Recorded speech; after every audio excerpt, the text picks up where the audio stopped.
नमस्कार, आप सभी का स्वागत है सांची किरण न्यूज में।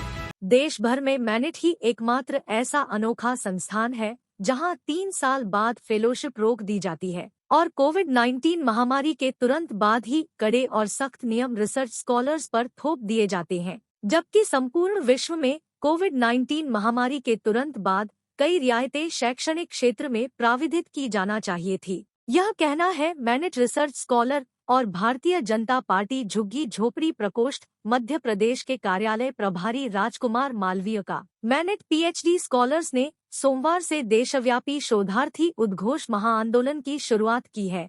इस आंदोलन की मुख्य वजह कोविड-19 महामारी के तुरंत बाद मैनेट प्रशासन द्वारा पीएचडी स्कॉलर्स को एससीआई रिसर्च जर्नल में Q1, Q2 क्लास के रिसर्च पेपर्स प्रकाशित करने पर ही 3 साल बाद फेलोशिप दी जाएगी, वरना फेलोशिप रोक ली जाएगी है। जबकि भारत सरकार द्वारा पीएचडी स्कॉलर्स को पूरे 5 साल तक फेलोशिप दी जाती है। यह अनोखा नियम पूरे देश में केवल मैनेट में ही है। स्कॉलर्स यह भी मांग कर रहे हैं कि एमटेक एवं पीएचडी रिसर्च स्कॉलर्स की फेलोशिप में 62% वृद्धि की जाए। एक रिसर्च स्कॉलर इलेक्ट्रिकल विभाग से तन्मय शुक्ला लगातार 2 हफ्तों से आमरण अनशन कर रहा है। उसकी मांग है कि सुपरवाइजर बदल दिया जाए, क्योंकि सुपरवाइजर ने उसके रिसर्च पेपर्स को अपने नाम और अपने दोस्तों के नाम से छपवाने का प्रयास किया, जिससे उसका बौद्धिक शोषण हुआ है। कई रिसर्च स्कॉलर्स की फेलोशिप और एचआरए रोक लिया गया है। रिसर्च स्कॉलर्स इसके एरिया की भी मांग कर रहे हैं। मैनेट में कई सुपरवाइजर्स का हाल यह है कि उनके खुद के नाम से फर्स्ट ऑथर के एससीआई रिसर्च पेपर्स है ही नहीं और पीएचडी कैंडिडेट लेने के लिए सुपरवाइजर्स के स्कोपस रिसर्च जर्नल में पेपर पब्लिश होने चाहिए। पीएचडी ऑर्डिनेंस के हिसाब से कई सुपरवाइजर्स पीएचडी कैंडिडेट लेने के लिए पात्र है ही नहीं। वहीं एक और रिसर्च स्कॉलर से एससीआई Q1, Q2 क्लास के रिसर्च पेपर प्रकाशित करने की बाध्यता मैनेट प्रशासन द्वारा की गई है।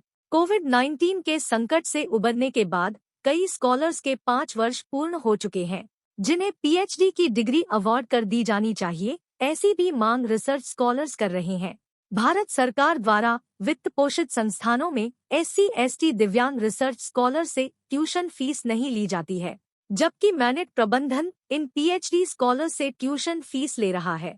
मैनेट एक रिसर्च संस्थान है जहां 24 घंटे रिसर्च स्कॉलर्स रिसर्च का कार्य करते हैं। ऐसे में बायोमेट्रिक अटेंडेंस लागू करना उन पर मानसिक दबाव बना रहा है। मैनेट प्रशासन की तानाशाही इतनी है कि मनचाहा नियम मध्य सत्र में रिसर्च स्कॉलर्स पर थोप दिया जाता है। रिसर्च स्कॉलर से घरेलू और व्यक्तिगत कार्य कराए जाते हैं। लोकतांत्रिक देश में अपनी आवाज उठाने का प्रत्येक नागरिक को अधिकार है। आंदोलन में शामिल होने पर रिसर्च स्कॉलर्स को डराया धमकाया जा रहा है। हद तो यहाँ तक हो गई, रिसर्च स्कॉलर्स के पास दूसरे राज्यों से जान से मारने की धमकी तक आ रही है। ऐसी परिस्थिति में रिसर्च स्कॉलर्स ने मांग की है कि हमारी और हमारे लीडर की जान को खतरा देखते हुए उन्हें उचित सुरक्षा व्यवस्था प्रदान की जाए। कुछ पीएचडी स्कॉलर्स की फेलोशिप रोकने के लिए उन्हें एसआरपीसी कमेटी द्वारा असंतोषजनक लिख दिया गया है।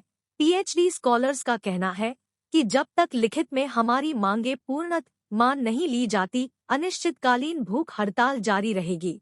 रायसेन से संवाददाता राकेश जैन की रिपोर्ट, SK न्यूज। जहां एक और हमारे देश के प्रधानमंत्री माननीय नरेंद्र मोदी जी और भारत सरकार नवाचार और रिसर्च के क्षेत्र में नित नए आयाम रचने की ओर अग्रसर है, वहीं देश के ऐसे प्रतिष्ठित संस्थान जहां पर शोधार्थी अपनी शोध करके देश का नाम रोशन करते हैं, वहां की विडंबना देखिए।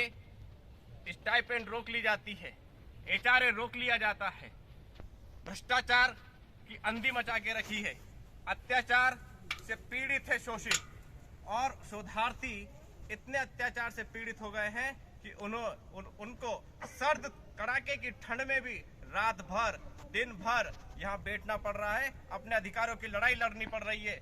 देश के नौजवानों से, इन संस्थानों के नौजवानों से, शोधार्थियों से हम सब मिलकर आग्रह करना चाहते हैं कि इस लड़ाई में हमारा साथ दें, अपनी आवाज को बुलंद करें और अपने अधिकारों और हक की लड़ाई को लड़ने के लिए अपने इन साथियों का मनोबल बढ़ाएं और पूरे देश के नौजवान इस फेलोशिप हाइक स्टाइपेंड को बढ़ाने की मुहिम से जुड़े।